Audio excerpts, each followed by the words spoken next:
Hey, everybody, welcome to Spotlight, a podcast where we shed some light on people in the baseball and softball community. This could be anyone from players, coaches, entrepreneurs, and anyone who has an interesting story that we can learn from. This is season 3. We are focusing on just coaches. Today we have Allison Honkofsky and Tabor Klinglesmith. I think I nailed those names, by the way. Allison was the associate head coach of Lamar University and the director of Fast Pitch at Athletics Sports Group, which we're going to get into. She has over 12 years of D1 coaching and playing experience. Tabor is the baseball youth recruiting coordinator. He also played at Crown College in Minnesota and is still coaching high school and doing private lessons as well. So I'm assuming just an awesome lifelong coach. Allison, Tabor, welcome to the show. Thanks for having us. Yeah, of course. So I'd love to just do like quick background. Allison, tell us how you got into softball and then eventually coaching. And then Tabor, why don't you follow up right after that and do the same? Sure. Yeah. My mom was an athlete, did a little bit of everything, and I was the same way. Softball was kind of the thing that stuck for me, and I like to do things I'm good at. So I stuck with softball because I happened to be good at it and was fortunate enough. I grew up in Maryland, which is not a tremendous hotbed for softball. My friends played lacrosse and field hockey. But I was lucky enough to get a scholarship. I played Division I softball, had a really interesting college career. My coach got fired in the middle of the season my freshman year. So it was quite the mess. I ended up transferring to a junior college in Florida for my sophomore season, graduated, and then finished back at a D1 my last 2 years, and then ended up staying there and did my graduate work, was a GA, coach, started my coaching career, and then was really fortunate to be able to start a Division I program at Lamar in Texas. So did that for a long time, had 2 babies, wanted to change a pace, and now here I am working at athletics. Great.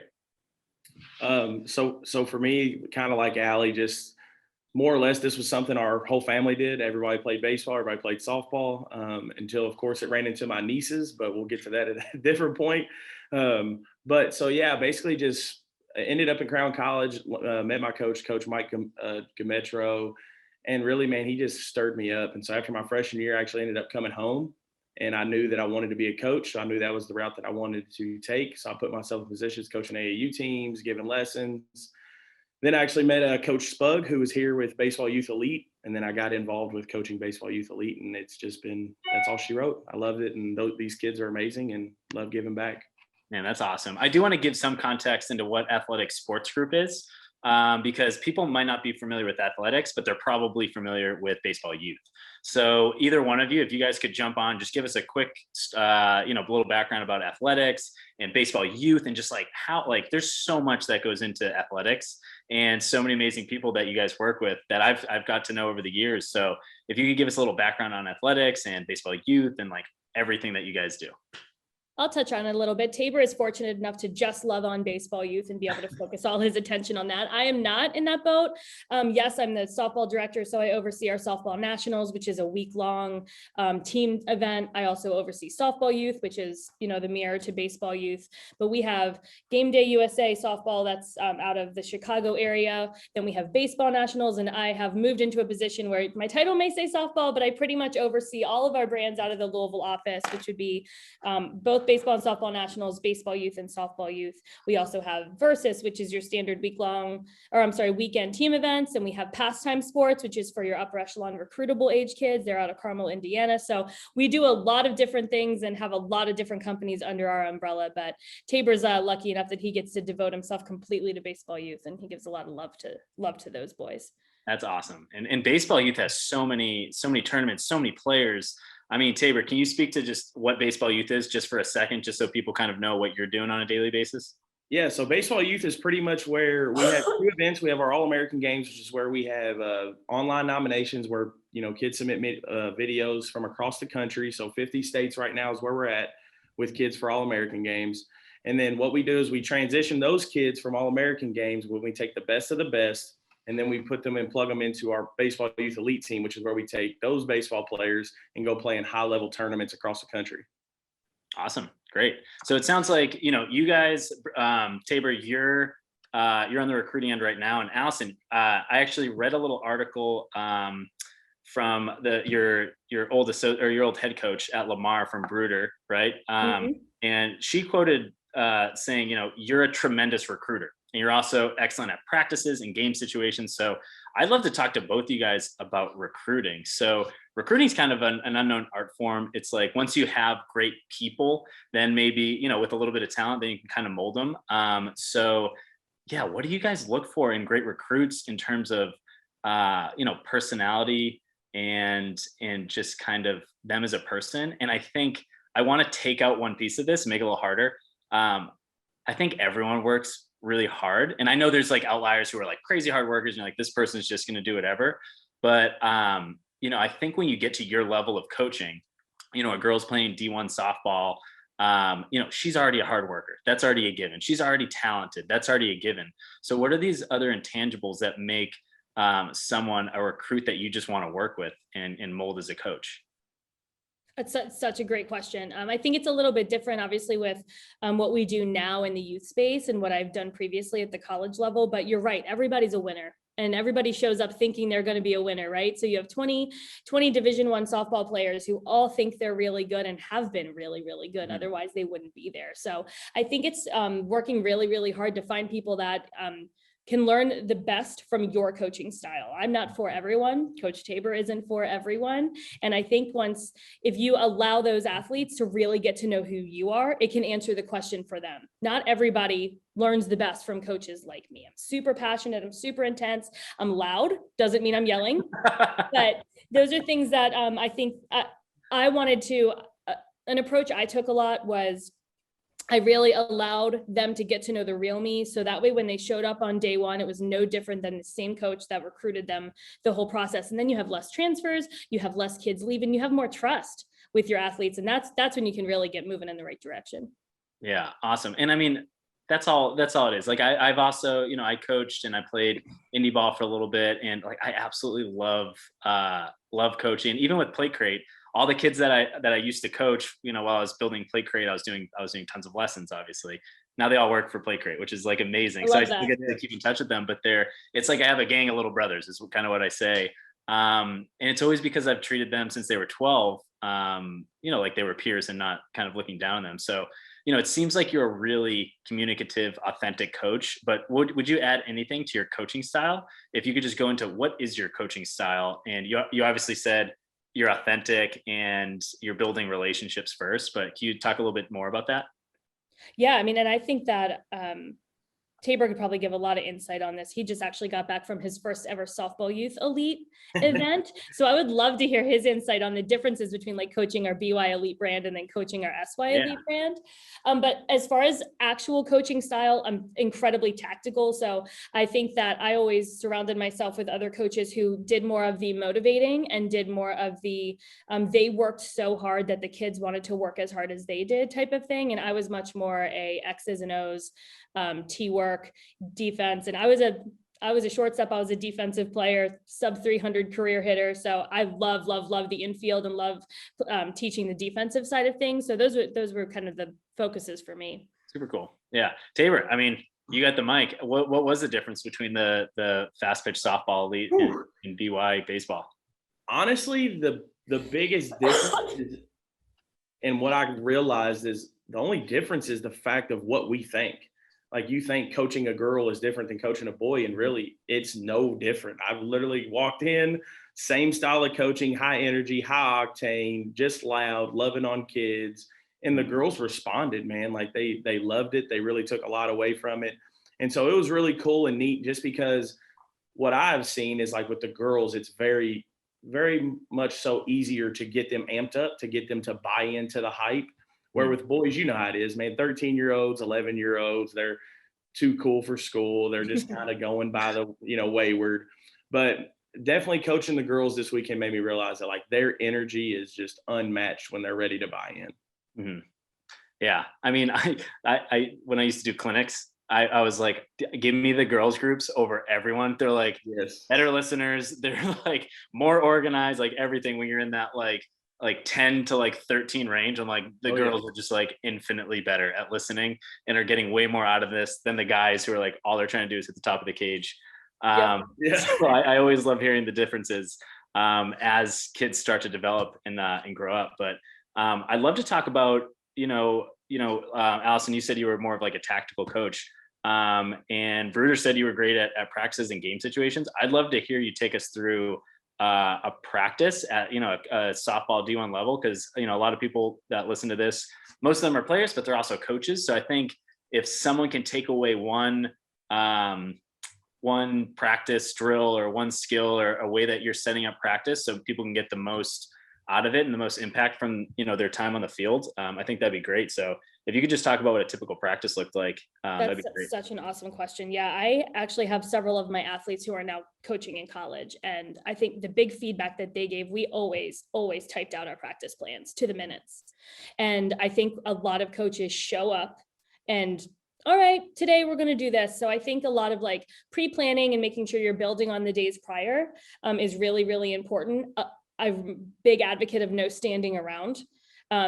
BP is for pregame, not for practice, in my opinion. So I really loved circuit work. So let's say I'd have groups of 4 on the field hitting front toss, a group of 4 taking game shagging, in their positions, fielding balls, a group potentially base running off of that, and a group in the cages doing tees and rolling through circuits. So that way you can build on and of course the luckiest group was always the group that started in the tees, right? So you go from the tees, then you get onto the field, and then you get to defense or base running, and then you get to defense. So your flow of your circuit works beautifully, but someone's always got to start on the field. But I think that not a lot of standing around and keeping the girls or boys really engaged is so important. You can stand around for 3 hours, or we can work our butt off for 2 hours and get out of here and go eat some dinner and study. So I really liked circuit work.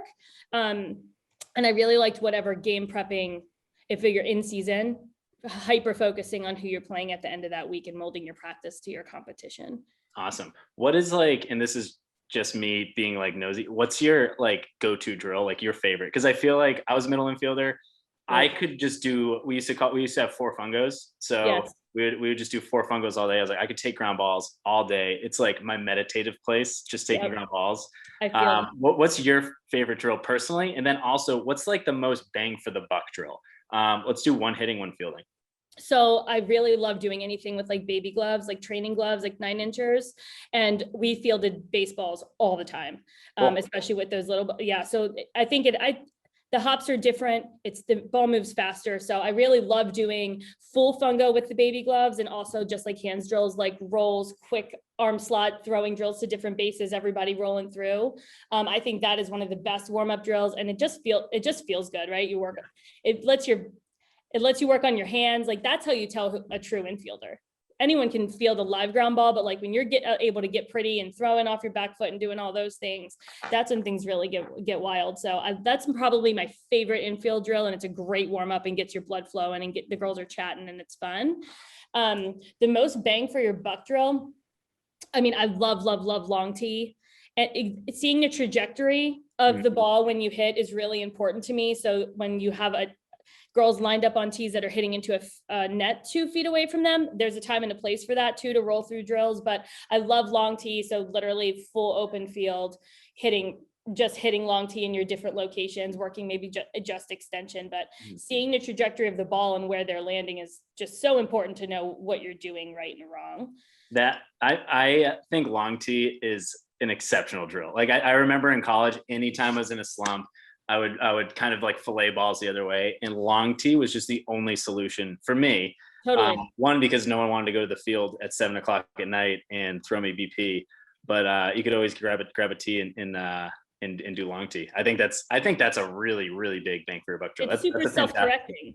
It's immediate feedback. You see immediately what you're doing wrong. Even on great swings, you can see what was just a tiny bit off, so I love that. And as far as a defensive drill, man, just most bang for your buck. I have so many, but I really love, we would do a drill where we'd have full infield, catchers included, and we call it the 4-ball drill. So there were 4 different balls flying across at any given time. So let's say the first ball would be pitcher to catcher to throw down to second. At the same time, I'm hitting a ball to right field that's thrown to third.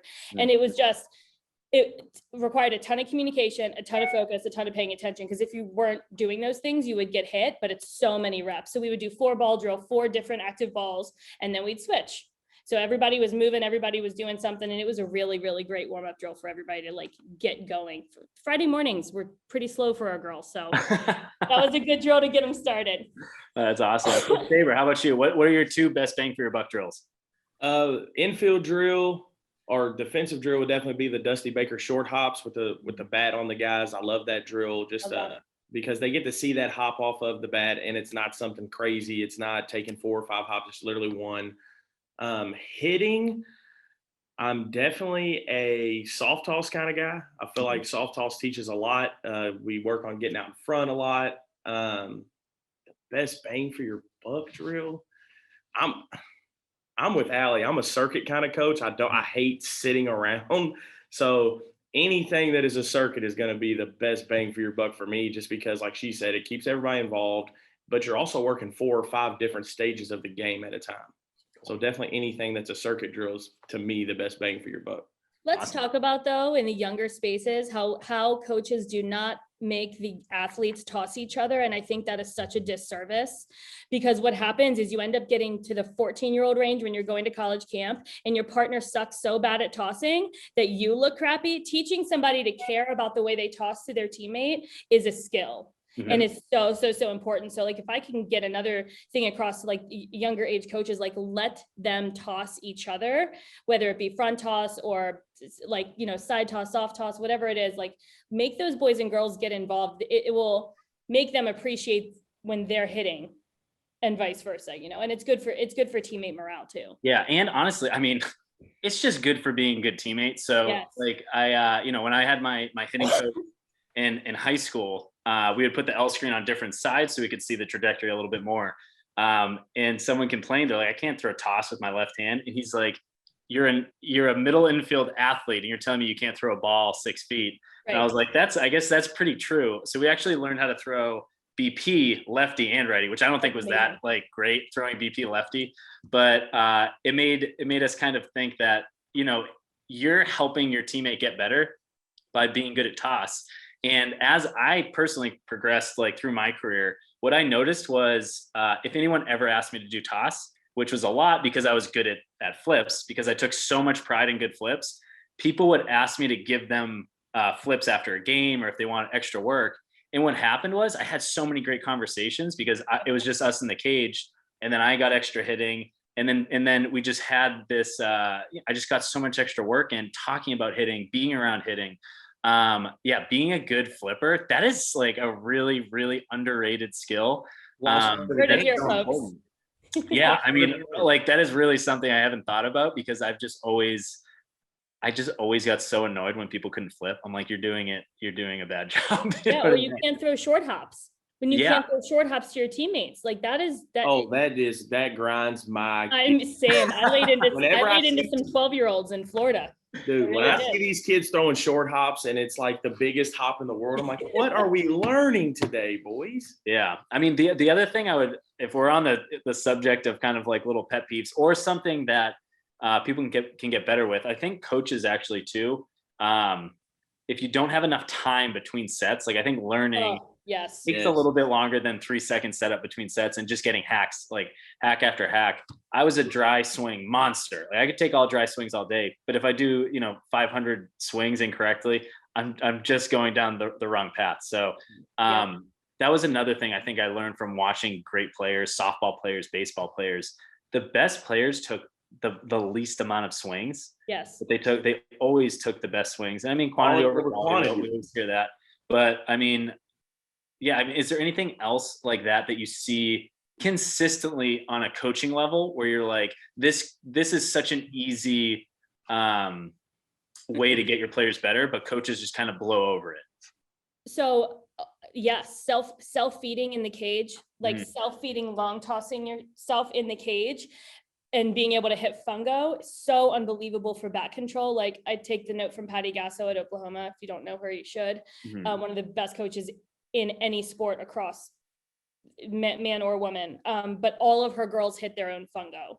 Yeah. And it's so good for self-awareness on your own swing and the ability to hit in certain locations with runners on. And so another drill, like very much like long tee is long self feed, whether it's down the full length of the cage, like driving it to the top middle of the cage, or hitting it on an open field. Some of my best hitters were the worst at it, and they got so frustrated. But by the end of the fall season and working it, they loved it, and they realized how good it was for them. Awesome. Yeah, Coach Tabes, you got anything?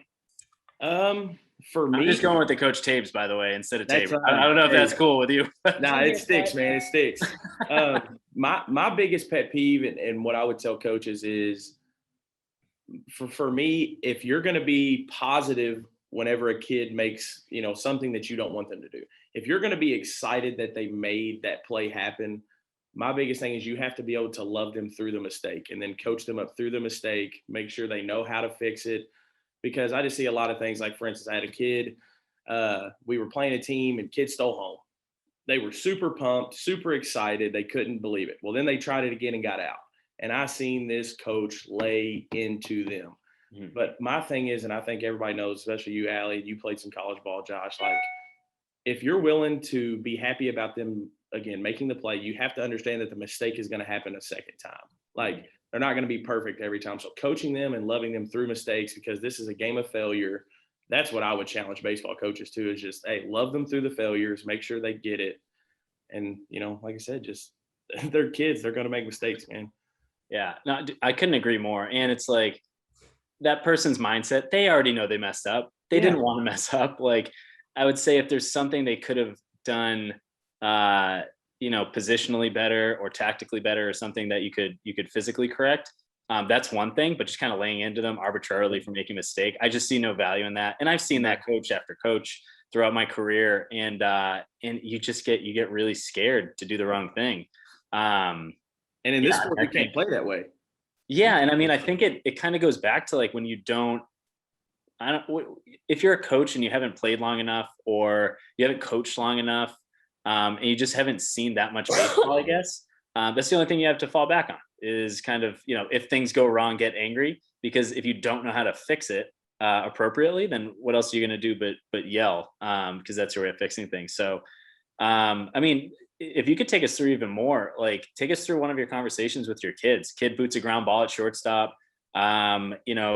big game, and then he boots another one. Because honestly, like, I think there's a crazy correlation between making one error, making two errors in the game. There would be like streaks where Allison, anybody, you make no errors for 15 games, and then all of a sudden you boot two balls a game for 3 games in a row, and you're like, or three to go down, and you're like, I'm breaking I can't feel the ground ball anymore. I mean, how do you approach that with one of your kids? So actually, this just happened to me in Florida. We had a girl, she's playing a phenomenal shortstop, like, played phenomenal. And then we're playing actually another SY team, and she boots 2, and you're just like, what in the world is going on? So I'm looking at the person coaching them. I'm like, do not say a freaking word. Don't say anything to her. Let her figure it out. Like, we're not moving her. So she comes in, and the first thing I was like, you know what you did? Yes. All right. Well, do you trust that you know what you did? And then she kind of gave me that, like, I'm like, if you don't know, like, let's talk about it so we can fix it. And she was like, well, what did you see? I said, well, I seen that you didn't have a prep step and you let the ball get inside of you. Like, you didn't field it out in front. She was like, okay, that would make sense. Like, I thought I had my hands. I was like, no, you didn't have your butt down. You didn't. And I just feel like my kids, especially, I want them to be able to talk to me. Like, what did you feel? Because what you felt may not be what I seen, or what I seen may not be what you felt. So, like, just having that relationship with them, that they can be open, they can be honest, and they can trust that, like, oh, okay, I did make a mistake, but hey, he's going to correct the issue so it don't happen again. And she just moved on from that, never made another error the rest of the weekend. And you're like, all right, I can take 2 errors, for one conversation. Like, that's fine. Yeah. And a long lesson too. I mean, as a coach, you're teaching, honestly, like, self-correction. So, if you get on a field and you do poorly, but you don't know how to self-correct, that's kind of where your coach comes in, because they'll tell you how to correct yourself, so the next time you don't have to. So as you move up in your career, they don't have that talk anymore, because they had a great coach like you when they were younger that taught them how to deal with booting a couple balls and how to identify the problems and move past it. Yeah.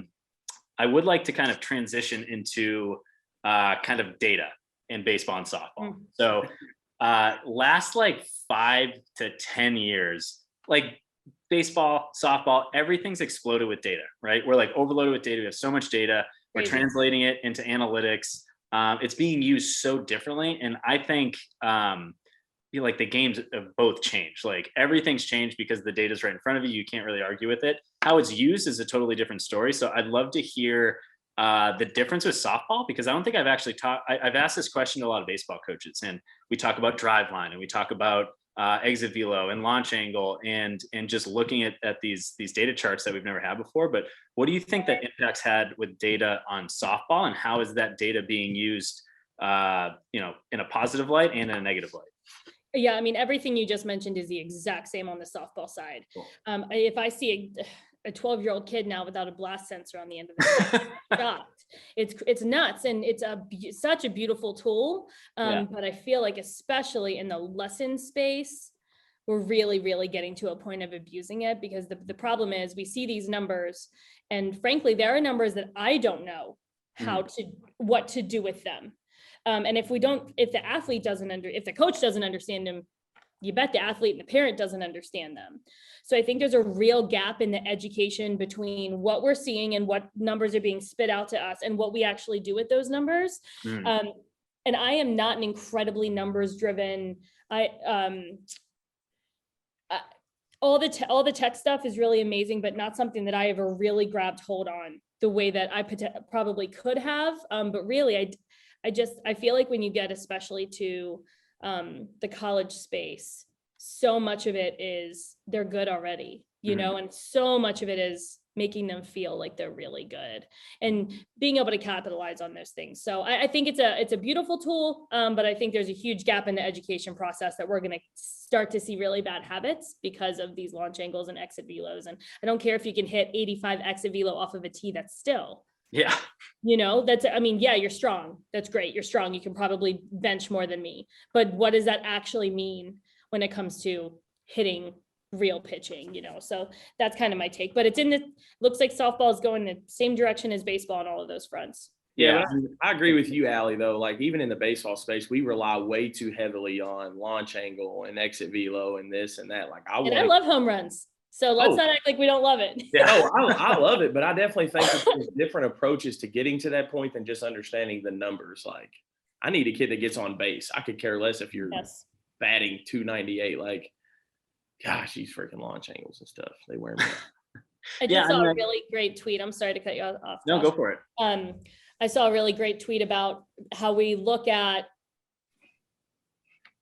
batting average and RBIs as the pinnacle statistics, and how that is so skewed, and how we should be looking at on base percentage and potentially stolen bases. And there's so many ways to score a run, right? Let's not get completely caught up in one way to do that. And that's bad. That's what bad teams do. They either hit home runs or they don't score runs, or they either get their speedy kids on or they can't score runs. So the best teams out there have a little mix of all of these beautiful things. So why are we not focusing on balance, Yeah. I mean, I couldn't agree more with your balance comment. I mean, I think in terms of data, my personal opinion is it's a tool in the toolkit. You know what I mean? Yeah. Like it might help you fix one problem, but if you're doing 100 off the tee and you still swing over changeups, work on hitting changeups like 80 miles an hour over the shortstop's head or something. You know what I mean? Because it doesn't matter how hard you hit the ball. I think there's a time and a place for it. And I mean, I love it because you can do whatever you want with it. I just think that people use it as an end goal. When the end goal is to win baseball games, it's not to have 100-mile-an-hour velo. So, and then the other point is just how you communicate it. So what do you do with a 100-mile-an-hour velo? How does that translate into you becoming a better baseball player for your team? Because the point is to win. If your team wins, you're going to get more at bats. You're going to do better. You're going to have fun. People don't really talk about that anymore. But the best seasons I've ever had, I had the most fun because we clicked as a team. We helped each other. Winning is fun. Winning's fun. I mean, that's the point of the game. That's the integrity of the game that people lose sight on. I think honestly now it's getting more younger. When you get to the major league level, they just want to win a World Series. Like that's it. They just want to win a World Series. They don't care if they hit 310 or 298 if they have a ring on their finger at the end of the year. And I think that's lost, in a lot of youth organizations. because they're prioritizing, how do I get to the next level? How do I get the next metric to tell people, or to tell recruiters and coaches, that I have this exit velo or I have a certain statistic. But I think you're right on the money with balance. I think baseball, softball is a game, it's a puzzle, and you're trying to figure out the best balance between your whole team on the defense side and on the offense side to get more wins and to win a championship. I think that gets lost, and that's the integrity of baseball and softball. But do you guys have anything to add on to that? I think I would just implore parents to educate themselves. Find people that, you're spending all this money on the tech, you're spending all this money on the lessons. Find somebody that can really take these numbers and translate it to your athlete and what that means. We have some really exciting stuff coming for BY this summer because we do take metrics at our events. And we have a really interesting, exciting, not completely done yet, but things that we want to educate the kids on those numbers. So I think we're going to come up with a really good process on how to do that. But for all of you that are doing this on your own, just find ways to take those numbers and make them into something, because otherwise they're just numbers on a screen, and it doesn't mean anything. So if you're going to use tech, if you're going to use it to the full ability, all the way through. Yeah. I mean, I think it's so exciting no matter what, because we just have so much data that people are going to start putting it together. And I think we're going to see baseball and softball just explode to a level we've never seen before, which honestly we've seen this year with no hitters in baseball. I mean, pitchers are throwing harder. People are hitting more home runs. Baseball is really fun to watch. But I always thought it was fun to watch. So who am I to say that? Well, wait till you see college softball super regional starting tonight. Talk about exciting. Yeah. I mean, I love watching softball because there's just so much energy. Yeah. There's so much energy. Watching college sports in general, there's just a different camaraderie. No doubt.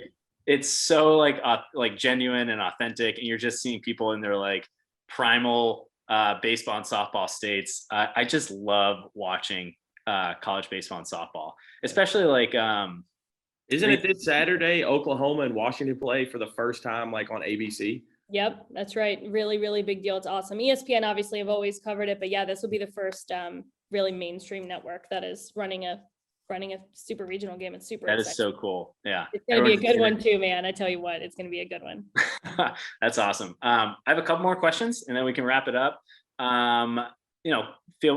Sometimes I call them rapid fire. They're not rapid fire at all. They end up just being normal questions.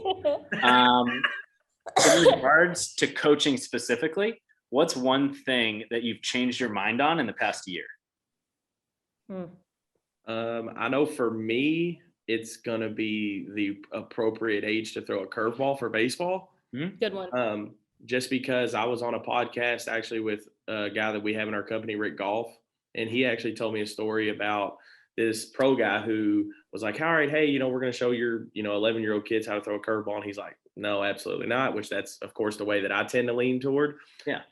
But then, of course, this major league guy had to show that he knew what he was talking about. So he said, hey, kids, who can throw a curveball? And he said all 12 hands went up. Even his son was like, hey, I can throw a curveball. And it was like, all right, well, who taught you? And he was like, oh, well, my next door neighbor. And then the other one was, yeah, hey, my older brother.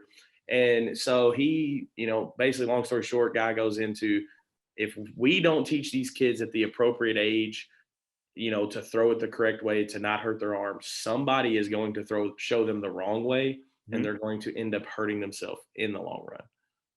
So that's definitely something I've changed my stance on. That's a big one. And I mean, it makes so much sense if they're going to do it, which they're going to. They want to throw sliders. They want to throw curveballs. I guess changeups aren't really that sexy, but I love changeups. I love changeups. The best. Yeah, I mean, we're saying that as coaches, but when you're 9, you're like, I want the best circle change in the game. You're like, you want the best curveball in the game. But man, that's a really great point. And a cool thing to implement with your kids too, and make sure that parents are on board. And obviously, now that kids are throwing a curveball, you can teach them the safety behind it so they don't get hurt. So, and the cool thing is you don't have to have them throw it in a game, but I mean, at least showing them the right way to throw it, it changes the whole thing. Yeah. Allison, how about you? What's something you've changed your mind on in the past year in regards to coaching? I think the biggest thing is, especially in the youth upper youth spaces, so 14 and under on, just how much these kids need to be educated on overall professionalism and marketing. Social media has been such a tremendous impact, mainly due to COVID, but also just due to the times of recruiting. And these young women and men are getting out there and creating these profiles that are being seen by people that have the potential to take their career to the next level, and they just don't understand the scope of what their choice is. So I think that the thing that I've seen the biggest over this past year, like I said, mainly due to COVID, is just the lack of education on an all-encompassing professionalism front for these kids that are entering the recruiting ages, and how these mistakes now can really, really, really impact you for many, many, many years to come. Yeah. And I mean, not just for sports. I mean, when you're going to get jobs, when you're, yeah. when you're just being a normal human, everyone's lives are so wide open, and you make one mistake that could carry over for, a TikTok you made. Yep. I really sound like in with it, right? Like that. Yeah, when you said TikTok. Which I have a bunch of TikToks. Follow us on TikTok at Play Great. Next question is, what advice would you give your 16-year-old self in regards to your sport? So just specifically to get better at baseball or softball. So Allison, softball and fitness. Take my fitness more seriously. I trained. I was the hard worker. I loved softball. I did that thing, but I was small, and I was just always small. And I thought that was just good enough. But yeah, spending the time devoted to my fitness, one for injury prevention and two for overall ability, that would have definitely changed who I was as an athlete when I got to college. Yeah, huge. So I'm actually going to piggyback off of her, because I was the complete opposite, but I was the big kid. I was the 6'3", 200-pound catcher. So, but again, like, I never took strength seriously. I never took the weight room seriously. I got out there, I took my hacks, I got out there, I did my drills, but I never took weightlifting seriously. And honestly, it changed my complete game whenever I got to be a freshman in college, and I'm weightlifting every day. I'm talking 40 or 50 feet on a ball, just for hitting the weight room. So. Yeah. I mean, it's an amplifier, right? If you're like people, not to just like talk about steroids, but I watched the documentary about Alex Rodriguez the other day, crazy documentary.